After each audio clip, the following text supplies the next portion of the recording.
ऊपर ससुराल नीचे मायका। रहने वाली ऐश्वर्या दिखने में बेहद खूबसूरत थी। अपने माता पिता धर्मेंद्र और हेमा की वो इकलौती बेटी थी, जिस वजह से वो उनकी बेहद लाडली थी। ग्रेजुएशन पूरी होने के बाद उसके माता पिता उसकी शादी के लिए लड़का ढूंढने लगे। मेरी बेटी अब जवान हो गई है, अब उसे शादी करके दूसरे घर जाना होगा, लेकिन मेरा तो ये सोच सोच कर ही बुरा हाल हो रहा है कि उसके जाने के बाद उसके बिना हम कैसे रहेंगे जी। इसी बात की चिंता तो मुझे भी खाई जा रही है हेमा। धर्मेंद्र चौहान का दिल्ली शहर में अपना 2 मंजिला मकान था, जिसमें ग्राउंड फ्लोर पर वो खुद रहा करते थे और ऊपर की मंजिल बिल्कुल खाली थी। एक दिन संडे वाले दिन किसी अजनबी ने दरवाजे की घंटी बजाई। रुको माँ, मैं दरवाजा खोलती हूँ। ऐश्वर्या ने जैसे ही दरवाजा खोला तो सामने एक बहुत ही हैंडसम लड़का खड़ा हुआ था, जिसका नाम था अखिल। जी मुझे पता चला है कि आप अपने घर का ऊपर वाला फ्लोर किराए पर देना चाहते हैं। आप यहीं रुकिए, मैं पापा को बुला कर लाती हूँ। हाँ क्या बात है, बताओ। अंकल वो एक्चुअली मैं अपने पेरेंट्स के साथ 2 दिन पहले ही इस शहर में आया हूँ। मेरी यहाँ नई जॉब लगी है, तो मुझे आपका घर किराए पर चाहिए था। लेकिन बेटा मुझे अपना घर किराए पर देने में कोई इंटरेस्ट नहीं है। अरे दे दीजिए ना, देखो तो बेचारा कितना मासूम लगता है। और वैसे भी कल को जब ऐश्वर्या ब्याह करके चली जाएगी, तब हम इस घर में अकेले ही रह जाएंगे, तो कम से कम और कोई होगा तो मन तो लगा रहेगा ना। बिल्कुल ठीक कहा, जब आपकी बेटी शादी करके चली जाएगी तो मैं आपका मन अच्छे से लगा कर रखूंगा, आपको बिल्कुल भी बोर नहीं होने दूंगा। अरे वाह बेटा, तुम तो बहुत अच्छी बातें करते हो और जल्दी घुल मिल भी जाते हो। एक काम करो, तुम अपने पेरेंट्स के साथ कल ही ऊपर वाले फ्लोर पर रहने आ जाओ, मैं तब तक साफ सफाई करवा कर रखूंगी। अरे नहीं आंटी जी, आपको परेशान होने की बिल्कुल भी जरूरत नहीं है, मैं खुद ही आकर सारी साफ सफाई कर लूंगा। अगले ही दिन अखिल अपनी माँ आशा और पिता रमेश के साथ उनके घर में शिफ्ट हो जाता है। अखिल स्वभाव का बहुत ही अच्छा लड़का था। अपनी चुलबुली बातों और हंसते हुए चेहरे से वो सबका मन जीत लेता था। हेमा चौहान को अखिल बहुत पसंद आता है।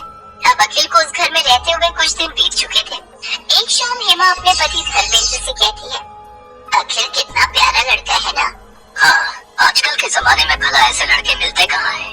अपने माता पिता को खाना तक बनाकर खिलाता है। अजी खाने की क्या बात करते हो, जब उसकी मेड नहीं आती तो वो घर का भी सारा काम खुद ही करता है। हमारी बेटी को भी काश ऐसा ही कोई लड़का मिल जाए। ऐसा ही कोई क्यों, अपना अखिल बुरा है क्या? लेकिन वो तो हमारे किराएदार हैं। हाँ तो ये तो अच्छी बात है ना, इससे हमारी बेटी भी अपने पास ही रहेगी। आप हाँ कहो तो मैं कल ही उसके माता पिता से रिश्ते की बात आगे बढ़ाती हूँ।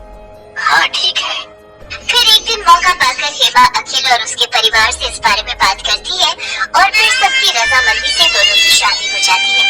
अगले दिन जब सुबह अखिल सोकर उठता है तो ऐश्वर्या को ना पाकर अपनी माँ से पूछता है, माँ ऐश्वर्या कहाँ है?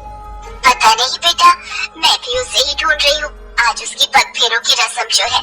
लेकिन ऐश्वर्या तो बड़े मजे से अपने पेरेंट्स के पास जाकर चाय पी रही थी। ऐश्वर्या तुम वहाँ क्या कर रही हो? चाय पी रही हूँ, मुझे अपने इस कप में ही चाय पीना पसंद है और बाथरूम भी मैं सिर्फ अपना ही यूज करती हूँ। ऊपर का वो रूम मुझे पसंद नहीं। अरे बहू, आज तुम्हारी पग फेरों की रस्म थी, लेकिन तुम तो अकेले ही मायके पहुँच गई। चलो कोई नहीं, अब मैं अखिल को नीचे भेजती हूँ तुम्हें लेने के लिए। क्या सासू माँ, आप भी आ तो रही हूँ मैं। मिनट भी नहीं हुए इसे गए हुए और हलवा बना कर ले आई।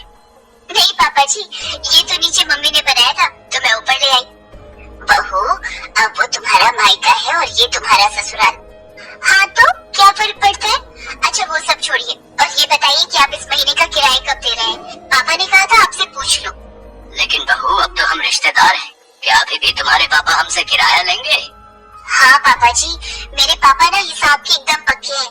अगर आप नहीं दोगे तो वो मुझसे मांग लेंगे, क्योंकि अब मैं इस घर की बहू जो हूँ। ऐसे ही एक रोज जब ऐश्वर्या और निखिल अकेले में बैठकर बातें कर रहे होते हैं तो ऐश्वर्या की माँ उसे आवाज देकर नीचे बुला लेती है। ऐश्वर्या बेटी, कहाँ हो तुम? जल्दी से नीचे आ जाओ। कहाँ जा रही हो? अब ये तुम्हारा ससुराल है। मैंने तुमसे कहा था ना कि मुझे नींद अपने कमरे में ही आती है।